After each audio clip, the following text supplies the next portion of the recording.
अस्सलाम वालेकुम students, welcome to my channel doctor Irfan lectures. Students, आज जो लेक्चर हम कवर करेंगे वो है लंग्स के बारे में। इस लेक्चर में जो लंग्स के बारे में जो भी चीज़ें पढ़ेंगे उनकी लिस्ट ये है। स्टूडेंट्स, मैं आपको बता चुका हूँ कि ज़्यादातर मैं जो लेक्चर शुरू करता हूँ उसमें उस चीज़ के बारे में सबसे पहले मैं फैक्ट्स बताता हूँ। तो इसमें भी मैं पहले लंग्स का फैक्ट्स बताऊँगा कि लंग्स के कौन कौन से फैक्ट्स होते हैं। उसके बाद मैं लंग्स की लोकेशन बताऊँगा, हमारी बॉडी में किस जगह पे लंग्स मौजूद होते हैं। फिर हम पढ़ेंगे टेक्सचर के बारे में, फिर मैं उनका कलर बताऊंगा, फिर और वेट बताऊंगा लंग्स के बारे में। ये करने के बाद हम चलेंगे लंग्स की एनाटॉमी पढ़ेंगे, फिर लंग्स की जो स्ट्रक्चर्स पढ़ेंगे। उसके बाद हम पढ़ेंगे लंग्स की ब्लड सप्लाई, वेनस सप्लाई और नर्वस सप्लाई। ये सारी चीज़ें करने के बाद एंड में मैं लंग्स का फंक्शन बताऊंगा कि लंग्स के कौन से फंक्शंस होते हैं। लेकिन उससे पहले अगर आप लोगों ने मेरा चैनल सब्सक्राइब नहीं किया है तो मेरे चैनल को सब्सक्राइब करें, फिर बेल के बटन पर टिक करें ताकि मैं जब भी न्यू लेक्चर अपलोड करूं आपको नोटिफिकेशन आ जाए। तो आइए शुरू करते हैं। सबसे पहले लंग्स के फैक्ट्स पढ़ते हैं। स्टूडेंट्स, आपको ये पता होना चाहिए कि जब बच्चा पैदा होता है तो उसके जो लंग्स होते हैं वो पिंक कलर के होते हैं, क्योंकि वो फ्रेश होते हैं और हेल्दी होते हैं।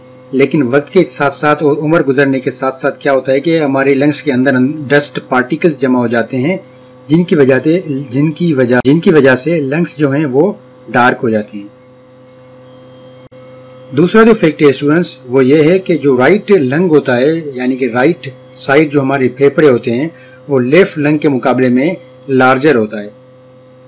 और इसी वजह से अगर आप इस फिगर को गौर से देखें तो ये है लेफ्ट लंग और ये है राइट लंग।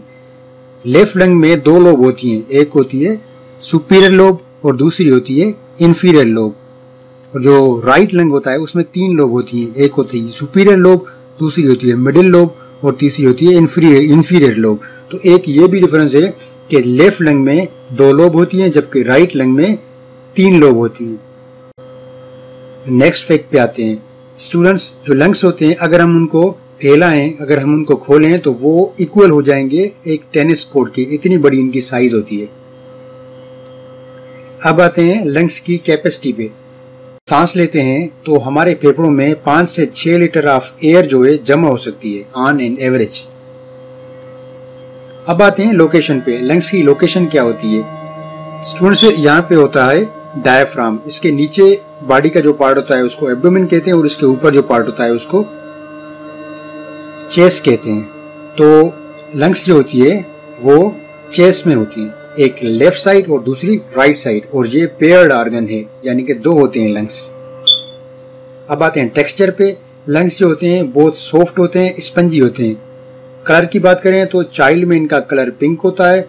जब एडल्ट हो जाता है, इंसान वक्त के साथ साथ बड़ा हो जाता है, तो उनमें लंग्स का कलर जो होता है ब्राउन हो जाता है, क्योंकि उनमें डस्ट पार्टिकल जमा हो जाते हैं। वजन की बात करें तो मैंने आपको बताया जो राइट लंग होता है उनकी साइज बड़ी होती है लेफ्ट लंग के मुकाबले में।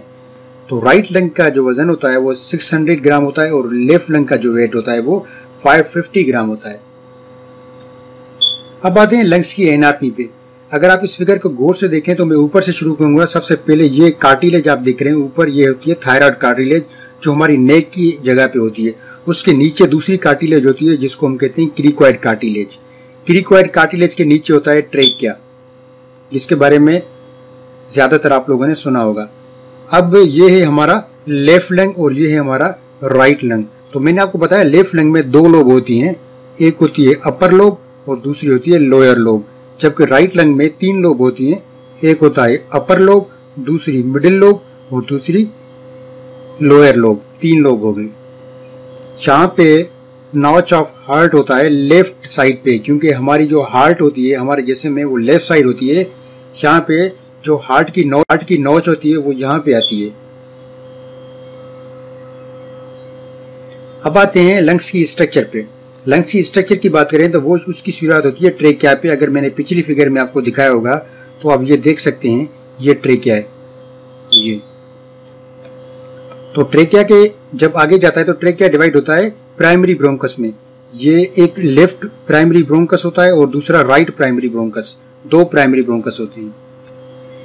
ये प्राइमरी ब्रोंकस आगे जाके स्मॉलेस्ट ब्रोंक्यूल में डिवाइड हो जाता है। अगर आप ये देखें, ये ब्रोंकस है राइट और ये लेफ्ट ब्रोंकस है। तो ये आगे अगेन ये ब्रोंक्यूल्स में डिवाइड हो रहा है। अगर आप देख रहे हैं तो इधर भी ब्रोंक्यूल्स में इधर ये डिवाइड होता है।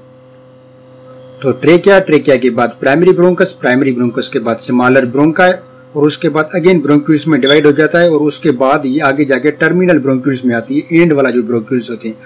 उसके बाद आउट पाउचिंग होती है, इस तरह जैसे ये आप देख रहे हैं, ये इस तरह आउट पाउचिंग होती है। ठीक है, यहाँ पे गैसेस एक्सचेंज होती है, इसी वजह से इसको हम रेस्पिरेटरी ब्रोंक्यूल्स भी कहते हैं। इसके दो नाम हैं।